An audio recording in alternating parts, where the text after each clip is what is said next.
Hello बच्चों, आप सब स्वस्थ एवं प्रसन्न होंगे और कोविड-19 महामारी के प्रकोप से आप सब घरों पर है और इस समय बहुत जरूरी हो जाता है कि आप तक गणित के बेसिक कॉन्सेप्ट सही रूप में पहुंचे और इसके लिए मैं इस छोटी सी वीडियो के माध्यम से आप तक पहुंच रहा हूं।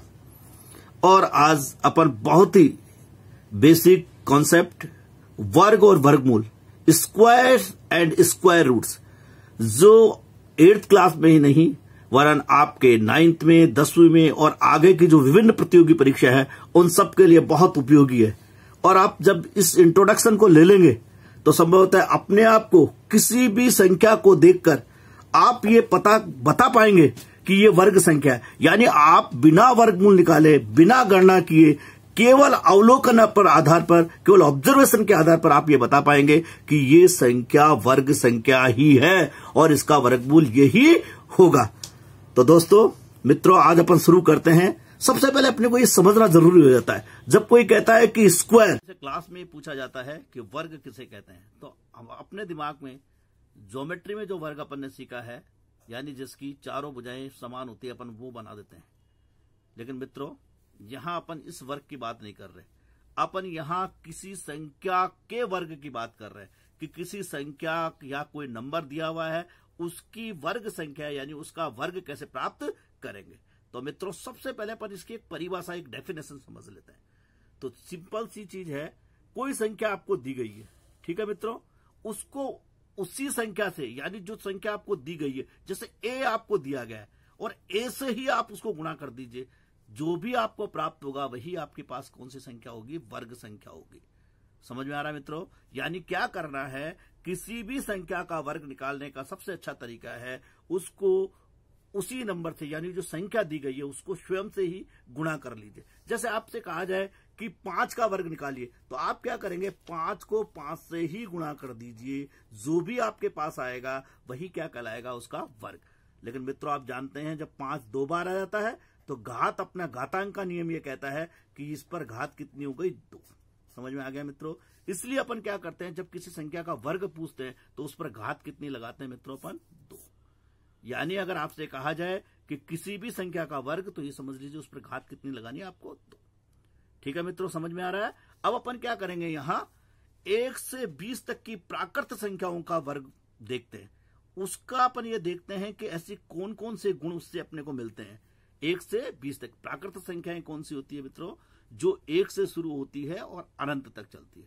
ध्यान रहे मित्रों, प्राकृत संख्याएं लगातार चलती है, उसके 1 के बाद 2 आता है, 2 के बाद 3 आता है, 3 के बाद 4, यानी किन्हीं भी 2 प्राकृत संख्याओं में केवल 1 का अंतर होता है। समझ में आ रहा है मित्रों? ये 1 से चालू होती है और कहां जाकर खत्म हो जाती है, अनंत पर। जैसे 1 2 3 और डॉट डॉट लगा सकते हैं, कहां तक जाएगी, अनंत तक। अब अपन इसके वर्ग देखते हैं। ठीक है बच्चों, तो अपन ने क्या किया, 1 का वर्ग किया, 1 आ रहा है, 2 का वर्ग किया, 4 आ रहा है, 3 का 9 आ रहा है, 4 का 16, 5 का 25, 6 का 36, 7 का 49, 8 का 64, 8100। इस प्रकार से अपन ने कहां तक कर लिया, 20 तक। समझ में आ रहा है बच्चों? इसका आप स्क्रीनशॉट ले सकते हैं और आप 20 तक के वर्ग संख्याएं ज्ञात कर सकते हैं। और ज्ञात करने का सीधा सा तरीका है, 20 का वर्ग ज्ञात करना है तो 20 को 20 से ही गुणा कर लीजिए।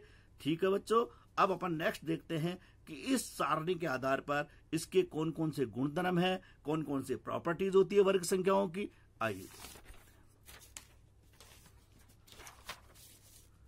ठीक है बच्चों,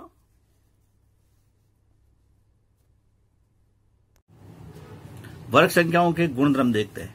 बच्चों, अभी अपन ने 1 से 20 तक की टेबल बनाई थी, मैं आपके सामने ला रहा हूं उस टेबल को और अब आपको मैं कुछ चीजें बताना चाहता हूं। देखो बच्चों, आप देखिए, आपने इन सब संख्याओं के वर्ग किए, आप देखिए इसमें कहीं भी इकाई का अंक जानते हैं बच्चों, जो यूनिट बैलेंस पे आता है। देखिए कहीं भी आपको 2 नहीं मिलेगा, मिल रहा है, नहीं है ना। ऐसे 3 नहीं मिलेगा, यानी 2 भी नहीं मिल रहा, 3 भी नहीं मिल रहा, और बच्चों कौन सा नहीं मिल रहा, 7 भी नहीं मिल रहा, और इकाई का अंक कौन सा नहीं मिल रहा, 8 नहीं मिल रहा। केवल जो इकाई के अंक में मिल रहे हैं वो कौन सा मिल रहा है बच्चों, देखो 1 आ गया, फिर 4 आ गया, फिर 9 आ गया बच्चों, फिर कितना है, 6 आ गया, फिर कितना आ गया, 5 आ गया बच्चों, फिर 6 रिपीट हो गया है, फिर 9 वापस आ गया है, फिर 4 वापस आ गया है, फिर 1 आ गया है, देखो बच्चों, और 1 कौन सा आ गया, 0। आप देखिए 1 आ गया है, फिर 4 आ गया है, फिर 9 आ गया है। आप देख रहे हैं बच्चों, केवल कौन से अंक रिपीट हो रहे हैं, 1, 4, 9, 6, 5 और 0। आपने देखा इकाई का अंक 2 नहीं आ रहा, 3 नहीं आ रहा, 7 नहीं आ रहा, 8 नहीं आ रहा। इसका मतलब पहला गुणधर्म आपका क्या हो गया कि कोई भी संख्या, अगर किसी संख्या की वर्ग संख्या है या पूर्ण वर्ग संख्या तभी हो सकती है जब उसमें इकाई का अंक 0 हो, 1 हो, 4 हो, 5 हो, 6 हो या फिर क्या हो बच्चों, 9।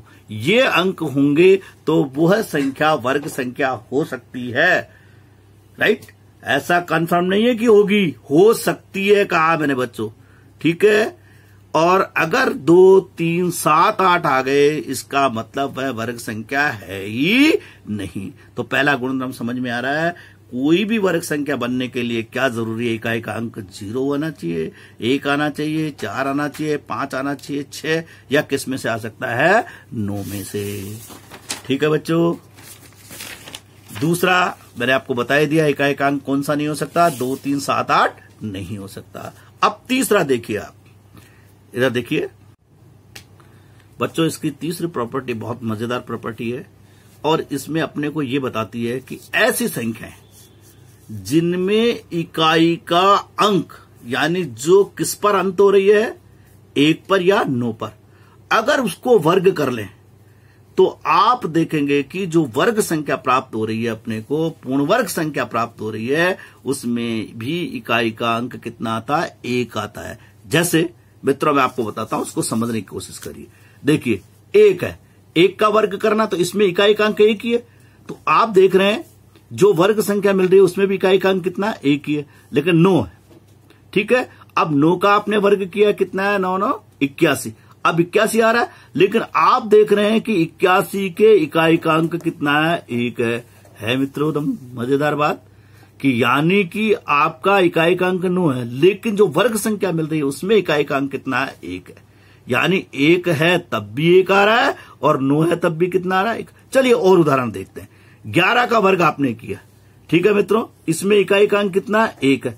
तो जो अपने पास वर्ग संख्या आ रही है वो कितनी आ रही है, 121। आप देखिए इसमें भी इकाई का अंक कितना है, 1 है। यानी संख्या में इकाई का अंक 1 था तो वर्ग संख्या में भी इकाई का अंक कितना है, 1 ही है, ठीक है मित्रों। चलिए अपन 9 वाली देखते हैं।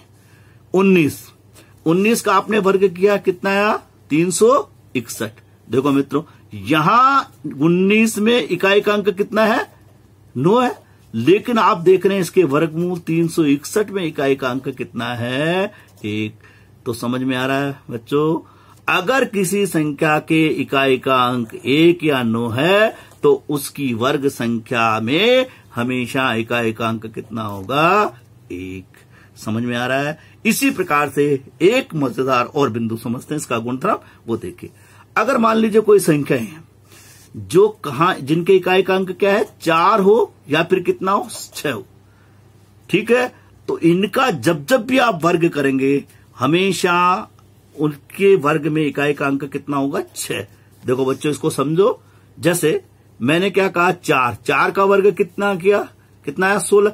ध्यान करें मैंने आपको इकाई का अंक कहा है, तो 4 के वर्ग में इकाई का अंक कितना है, 6, ठीक है बच्चों। और 6 का आपने वर्ग किया तो 36 आया, इसका भी कितना है, तो देखिए 4 है तो भी 6 आ रहा है और 6 का वर्ग कर रहे हैं तो भी कितना आ रहा है, इकाई का अंक कितना आ रहा है, 6। अब बच्चों और उदाहरण लेते हैं, 1 और 4, तो 14 में इकाई का अंक कितना है बच्चों, 4। तो आपको 14 का वर्ग करने की जरूरत नहीं है, आप केवल 4 का वर्ग करेंगे तो भी पता लग जाएगा। 4 चौक 16 कितना आ रहा है, 196 आ रहा है बच्चों।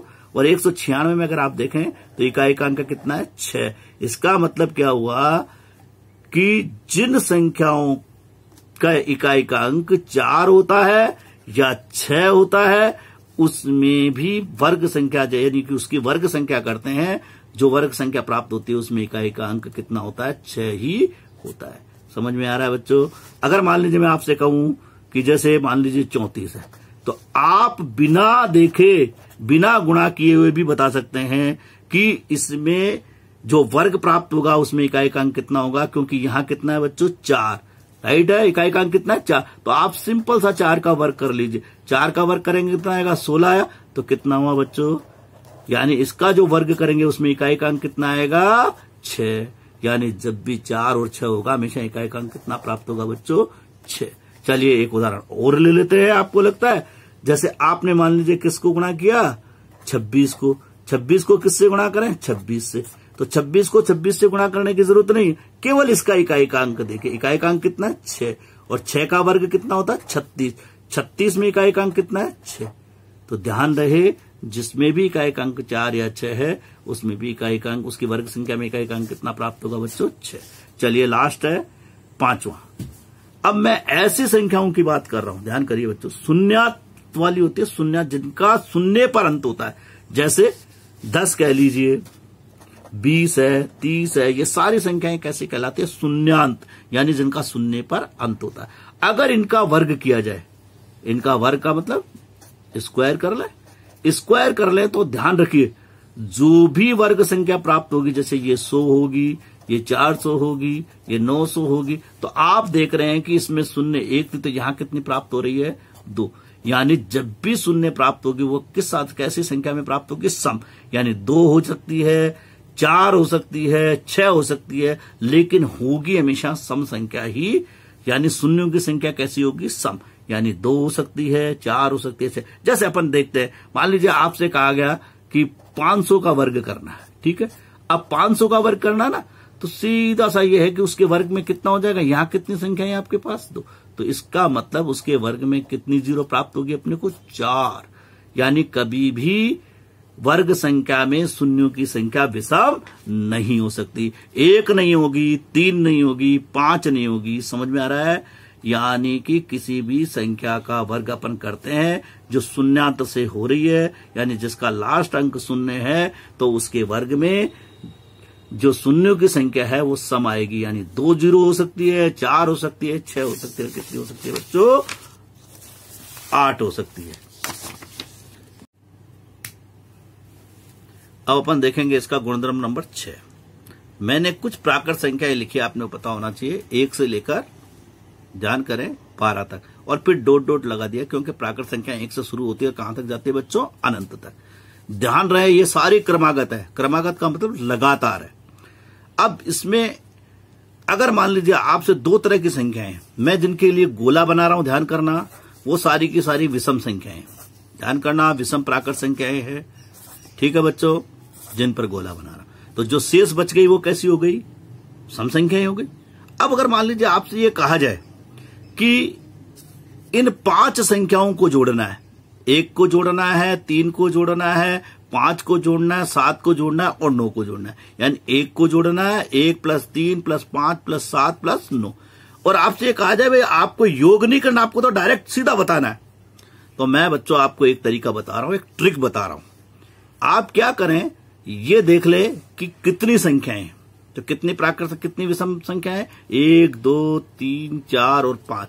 और आप क्या कर लें, तो 5 का स्क्वायर कर लें, 5 का वर्ग कर लें, और 5 का वर्ग आप जानते हैं कितना हो गया 25, ठीक है बच्चों, क्योंकि यहां n का मान मैंने कितना लिखा 5, 1 2 3 4 और 5, और 5 का वर्ग कितना हो गया 25। अब अपन इनका योग करके देखते हैं 25 आता है। 1 में 3 जमा किए कितने हो गए 4, और 4 में 5 जोड़े कितने हो गए 9, 9 में 7 जोड़े कितने हो गए 16, और 16 में 9 जोड़े बच्चों कितने हो गए 25। आ रहा, यानी आपने इनका बिना योग किए हुए भी सीधा बता दिया कि, तो अपने पास बच्चों एक सूत्र आ गया, प्रथम n प्राकृत विषम संख्याओं का योग कितना हो जाएगा n²। इसका मतलब यह हुआ, अगर मान लीजिए मैंने यहां तक कहा, जैसे बच्चों अब आप देखिए 1 है, 3 है, और अपन ने क्या कर दिया 5, तो कितनी संख्याएं हो गई 1 2 3 4 5 6 7 हो गई बच्चों, ठीक है, 1 2 3 4 5 6 और 7। अब अपने को इनको जोड़कर देखना है, तो अपन क्या कर लेंगे, 7 संख्या होंगे, 7 का स्क्वायर कर दीजिए, तो कितना हो गया 7 7 49। अब बच्चों इनका चेक करते हैं, अपना योगफल कितना है 49। अपन देखते हैं इनका योगफल भी 49 आ रहा है क्या, तो 1 और 3 कितना हो गया बोलो बच्चों 4, 4 और 5 9, 9 और 7 16, 16 9 25, 25 में 11 जोड़े कितने हो गए बच्चे? 36। 36 में 13 जोड़े कितने हो गए? 49। यानी अपन क्या कर सकते हैं, इनको बिना जोड़े हुए केवल और केवल क्या करना है, जितनी विषम प्राकृत संख्याओं को अपन ने जोड़ा उसका स्क्वायर कर दीजिए तो इसका वर्ग डायरेक्ट आ जाएगा। ठीक है बच्चों, लेकिन ध्यान रहे सम संख्या में यह सूत्र नहीं लगेगा। सम संख्या के लिए सूत्र को अपने को इसका प्रयोग करना पड़ेगा, n इंटू n प्लस 1 का। ठीक है बच्चों, अब आप कहेंगे n कैसे? जैसे जो बच गई आप देखिए, 2 है, 4 है, 6 है, 8 है और कितनी है? 10 है। ठीक है बच्चों, अब मुझे बिना जोड़े केवल अवलोकन के आधार पर इसका योगफल बताता हूं। मुझे संख्या गिननी है केवल 1 2 3 4 5। ठीक है बच्चों, सूत्र मेरा क्या है? n into n plus 1। तो n कितना आ गया मेरा? 5 आ गया ना बच्चों, 5 हो गया ना, 1 2 3 4 5 5। 5 में कितना जोड़ूंगा? 1, कितना हो गया? 6, 30। अब ये 30 आ गया, अब इनका योग भी 30 आना चाहिए। 2 और 4 6, 6 6 12, 12 और 8 20, 20 और 10 30। तो बच्चों समझ में आया? है बहुत विचित्र बात, बहुत इंटरेस्टिंग चीज। चलिए इसका गुणधर्म नंबर 7। ध्यान रहे बच्चों, ये सारा का सारा अपन ने जो शुरू में टेबल बताई थी 1 से 20 तक, उसके अवलोकन के आधार पर बता रहे। चलिए आज आपको एक जादू भी हो जाएगा और आप किसी अपने मित्र से भी पूछ सकते हैं और वो भी सोचेगा कि यार बड़ा अच्छा है कि बड़ी अच्छी गणित हो गई इनकी एक दिन पढ़ने के बाद ही। तो चलिए मैं आपको एक बताता हूं। आपके पास ऐसी कोई संख्या हो जिसमें केवल और किससे बनी हो? 1 के अंक से। जैसे 1 के अंक से आप बता सकते हैं, जैसे 1 11 111, इस प्रकार की संख्या। केवल और केवल अपने को क्या दिखना चाहिए? 1, क्योंकि आप सब जानते हैं ईश्वर तो एक ही है ना, तो केवल 1 अपने पास होना चाहिए। अब अपन ने क्या किया देखो, तो बच्चों इसको वर्क करने की जरूरत नहीं है, मैं आपको सिंपल सा तरीका बता रहा हूं। आप क्या करेंगे, उस भैया से पूछ लीजिए, उससे पूछिए। जैसे अपन ने कहा, मान लीजिए आपको वर्ग करना है, ये देखो 111 का, तो आप क्या करें, जितने अंक है ना 1 2 3, 3 तक की गिनती सीधी लिख लीजिए, 1 2 3। अब उल्टी लिखना शुरू कर दीजिए, 3 के बाद क्या आएगा? 2 और 2 के बाद क्या आएगा? 1। यही इसका क्या होगा? वर्ग। अरे बहुत बड़ी संख्या का भी कर सकते हैं भैया, जैसे 5 अंक है मान लीजिए 1 1 से बनी, तो कुछ नहीं करना आपको, 5 तक की सीधी संख्या लिखनी है, 1 2 3 4 5। अब 5 के बाद उल्टा चलो, 4 3 2 1। भैया गुणा करके देख लेना, शाम को जब टीवी देखते हो तो इसको गुणा कर करके चेक करते रहो कि गुरुजी ने सही किया है या गलत किया। तो समझ में आया? अगर ऐसी कोई संख्या जो केवल 1 के अंक से बनी है, जैसे 1 11 111, इन सब का वर्ग करने के लिए समय खराब करने की जरूरत नहीं है। अब आपको क्या करना है, जैसे 111 है तो 111 में कितने अंक आ गए? 3 आ गए। 3 तक की गिनती लिखिए, 1 2 3, फिर उल्टी लिखना शुरू कर दीजिए, 2 1। तो इसका उत्तर क्या हो गया? 1 2 3 2 1। क्या बच्चों समझ में आ रहा है? ठीक है। अब थैंक यू वेरी मच। अगर ये वीडियो आपको पसंद आया है तो लाइक कीजिए, ज्यादा से ज्यादा अपने मित्रों में शेयर कीजिए, ताकि आपके ये गुरुजी आपसे जुड़े हुए रहें और आपको आपके बेसिक कॉन्सेप्ट्स इसी तरीके से आप तक पहुंचाते रहे, और आपको लॉकडाउन में और ये जो कोरोना 19 चल रहा है, इससे आपको कोई फर्क नहीं पड़ेगा, आपके स्टडी पर कोई फर्क नहीं पड़ेगा। मित्रों ध्यान रहे, ये कक्षा 8वीं के लिए नहीं, ये कक्षा 8वीं 9वीं 10वीं और आगे की प्रत्येक प्रतियोगिता परीक्षा के लिए बहुत उपयोगी है। धन्यवाद। फिर अगली वीडियो में आपसे मिलते हैं।